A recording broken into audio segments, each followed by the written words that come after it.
Good morning to all of you. Now today's topic is diascoria. Diascoria drug. Diascoria comes in the category of saponin glycosides. तो सबसे पहले हम ये जानेंगे saponins का मतलब क्या होता है।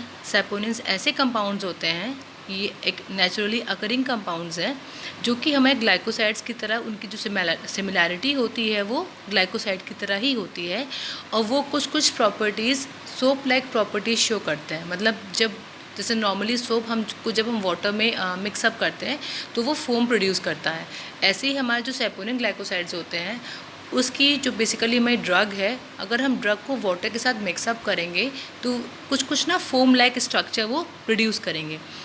तो जो डायस्कोरिया है वो हमारी एक सैपोनिन ग्लाइकोसाइड्स है। मतलब जब अगर हम इसकी ड्रग को वाटर के साथ मिक्सअप करेंगे तो वो कुछ फोम प्रोड्यूस करेगा, इसीलिए इसको हम सैपोनिन ग्लाइकोसाइड्स बोलते हैं।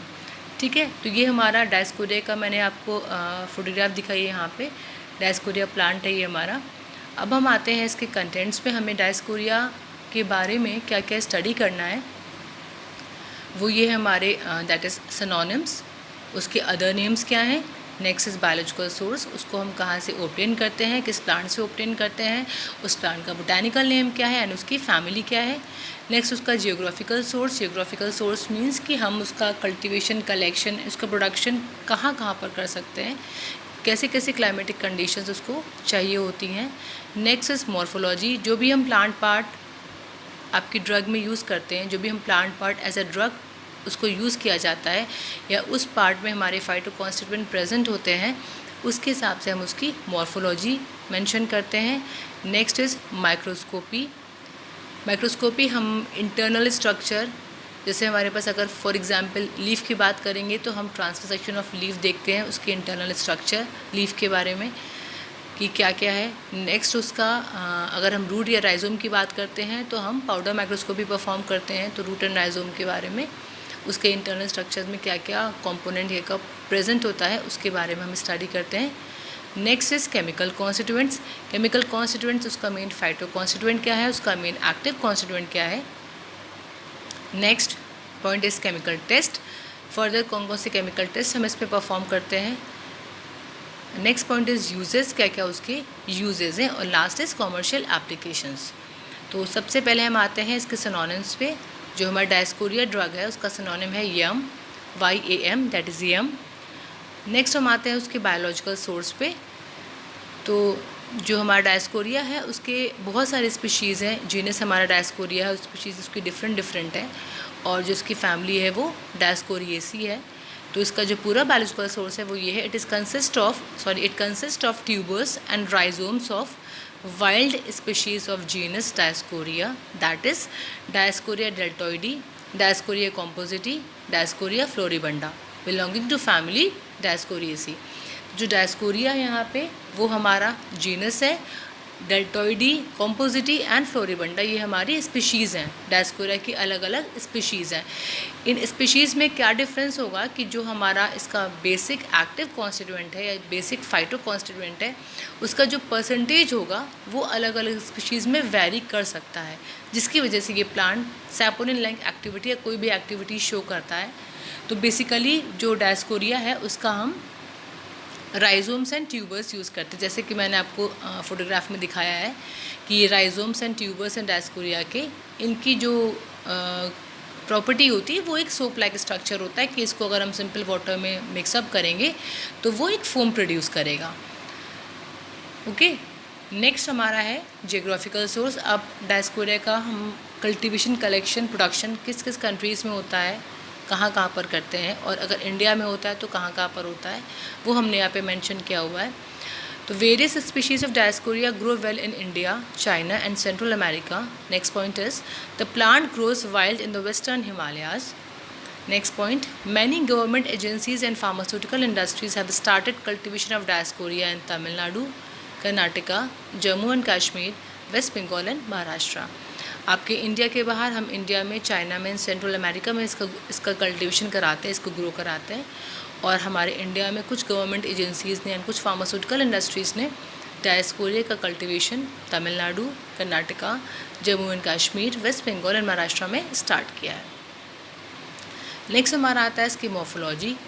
अब हम मॉर्फोलॉजी पे आते हैं तो सिंपली हमारा जो डायस्कोरिया मैंने आपको जैसे अभी दिखाया था रूट, उसका जो कलर वो स्लाइटली ब्राउन है, ना ही वो रेड है, वो हल्का सा ब्राउनिश कलर का है। इसका कोई भी ओडर नहीं होता, मतलब इसमें कोई भी स्मेल नहीं होती, ये ओडरलेस होता है। इसका टेस्ट बिटर होता है। और जो डायस्कोरिया है वो डिपेंड करता है, साइज़ उसका इसलिए नहीं है मेंशन स्पेसिफिक है क्योंकि वो उसके जो हमारी डाइजोम होती है उसके एज के हिसाब से उसका साइज़ वेरी करता रहता है। मे बी शायद वो यंग एज में छोटा होगा और ओल्ड एज में जाके वो बड़ा हो जाएगा, तो साइज़ वेरी करता है, इस वजह से इसका स्पेसिफिक साइज़ कोई मेंशन नहीं किया है, वो एज के हिसाब से साइज़ वेरी करता रहता है। नेक्स्ट इज हमारा माइक्रोस्कोपी। तो epidermis is normally absent. The cork consist of only few layers with thin walled cortical parenchymatous. Cortex, vascular bundles, abundant starch and crystals of calcium oxalate are present. अब मैं यहाँ पे आपको microscopy दिखा रही हूँ। देखिए आपको क्लियरली दिख रहा होगा, ऊपर के लिए सबसे अपर लेयर जो होती है उसको हम कॉर्क बोलते हैं। नेक्स्ट हमारा आता है कॉर्टेक्स, उसी में हमारे कैल्शियम ऑक्सीडेट क्रिस्टल्स प्रेजेंट होते हैं। सेंटर में आपके वैस्कुलर बंडल्स हैं, वैस्कुलर बंडल्स में हमारे जाइलम और फ्लोएम प्रेजेंट होते हैं। और लास्ट में जो नीचे की तरफ स्पॉट्स दिख रहे हैं ये आपके स्टार्च ग्रेन्स हैं। तो यही चीज़ मैंने माइक्रोस्कोपी में मेंशन की हुई है। एपिडर्मिस हमारी एब्सेंट होती है क्योंकि उसकी जगह पे हमारा कॉर्क प्रेजेंट है। फिर हम आते हैं the cork consist of only few layers with thin wall cortical parenchymatous sales होती हैं। कॉर्टेक्स प्रेजेंट है, वैस्कुलर बंडल्स में हमारे जाइलम फ्लोएम प्रेजेंट होते हैं, स्टार्च ग्रेन्स प्रेजेंट है एंड कैल्शियम ऑक्सीडेट क्रिस्टल्स हमारे सभी कुछ यहाँ पे प्रेजेंट है। तो ये हमारा ट्रांसल सेक्शन है डायस्कोरिया के राइजोम का। नेक्स्ट हम आते हैं केमिकल कॉन्स्टिट्यूएंट पे। जो हमारा नेक्स्ट पॉइंट है वो है केमिकल कॉन्स्टिट्यूएंट्स। तो इसमें हमने आपको स्टार्टिंग में बताया था कि इसमें सैपोनिन ग्लाइकोसाइड प्रेजेंट होता है। तो बेसिकली जो उसका मेन एक्टिव कॉन्स्टिट्यूएंट है वो है डायोजेनिन। ओके, तो steroidal saponin glycoside that is dioscin and its aglycone is diosgenin small quantity of hecogenin. जो उसका मेन फाइटो कॉन्स्टिट्यूएंट है, जो मेन एक्टिव कॉन्स्टिट्यूएंट है वो है हमारा डायोजेनिन।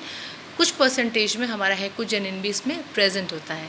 जिसमें रेजिन है। अब सैपोनिन ग्लाइकोसाइड के अलावा भी बहुत सारी चीज़ें अपने हमारी किसी भी ड्रग में प्रेजेंट होती है। ऐसा नहीं कि सिंपल स्पेसिफिक सैपोनिन ग्लाइकोसाइड ही प्रेजेंट होगा, वो हमारा मेजर क्वांटिटी में होगा। उसके अलावा भी एंजाइम्स हैं, स्ट्रॉल्स हैं, या एल्कोलॉइडल कोई कंपोनेंट है, या फिर हमारे वोलेटाइल ऑयल्स हैं, ये सारी चीज़ें भी हमारे रेजिन्स हैं, ये सब भी हमारी अदर ड्रग्स में प्रेजेंट होती है। वैसे डायस्कोरिया में भी प्रेजेंट है। तो हमारे रेजिन्स भी प्रेजेंट है। उसका जो बेसिकली नेम है वो है बोटाजेनिन। हमारा जो एल्कोलॉइड है वो है डायस्कोरिन। नेक्स्ट हमारे जो स्टेरॉल प्रेजेंट है वो है कोलेस्ट्रॉल, स्टिग्मास्टेरॉल एंड पीटा सीटोस्टेरॉल। एंड जो लास्ट में हमारा एंजाइम है वो सेपोजिनेज एंजाइम हमारे डायस्कोरिया ड्रग में प्रेजेंट होता है। तो ये हमारे केमिकल कॉन्स्टिट्यूएंट्स हैं डायस्कोरिया ड्रग के। नेक्स्ट हम आते हैं केमिकल स्ट्रक्चर पे। तो मैंने आपको बताया कि इसका जो मेन एक्टिव कॉन्स्टिट्यूएंट है वो है डायस्जेनिन। तो डायस्जेनिन का मैंने केमिकल स्ट्रक्चर दिखाया हुआ है यहाँ पे सामने। और कुछ अमाउंट में हेकोजेनिन प्रेजेंट होता है, तो उसका भी हमने केमिकल स्ट्रक्चर यहाँ पे शो किया हुआ है। बहुत ही माइन्यूट डिफरेंस है दोनों के ही केमिकल स्ट्रक्चर में। तो ये आप लोग ध्यान से स्टडी कर लीजिएगा, प्रैक्टिस करिएगा बनाने की, तभी वो आपको अच्छे से आप एक्सपर्ट हो पाएंगे, जब तक आप खुद से प्रैक्टिस नहीं करोगे इसको बनाने की। नेक्स्ट हमारे केमिकल स्ट्रक्चर हमारा यहाँ पे वाइंड अप होता है। नेक्स्ट हमारा आता है इसका यूजेस। अब क्या क्या इसके यूजेस हैं। तो diosgenin is use as a precursor for the synthesis of many steroidal drugs like corticosteroids, sex hormones and oral contraceptives. जो भी हमारी स्टेरॉइडल ड्रग्स हैं उसका जो भी हमारे स्टेरॉइडल ड्रग्स हैं उसको उसके फॉर्मेशन में या उसके सिंथेसिस में हम डायस्जेनिन को एज अ प्रिकर्सर यूज़ करते हैं। स्टेरॉइडल ड्रग्स जैसे कि हमारे कॉर्टिकोस्टेरॉइड्स हो गए, हमारे सेक्स हार्मोन्स हो गए और हमारे ओरल कॉन्ट्रासेप्टिव्स हो गए। और हम डायस्कोरिया का यूज्ड इन रूमेटिज्म, इसको हम रूमेटॉइड अर्थराइटिस या रूमेटिज्म में इसका हम यूज़ करते हैं डायस्कोरिया का। तो जो भी हमारे सैपोनिन्स, जो भी हमारे रेफरेंसेस मैंने मेंशन किया हुआ है, तो जो भी हमारे डायस्कोरिया पर्टिकुलर ड्रग है उसको हम सिंपली स्टेरॉइडल ड्रग्स में और के फॉर्मेशन में या उसके सिंथेसिस में हम डायस्जेनिन, जो हमारा डायस्कोरिया का फाइटोएक्टिव कॉन्स्टिट्यूएंट है, उसको हम एज अ प्रिकर्सर की तरह यूज़ करते हैं। That's all for today. Thank you so much.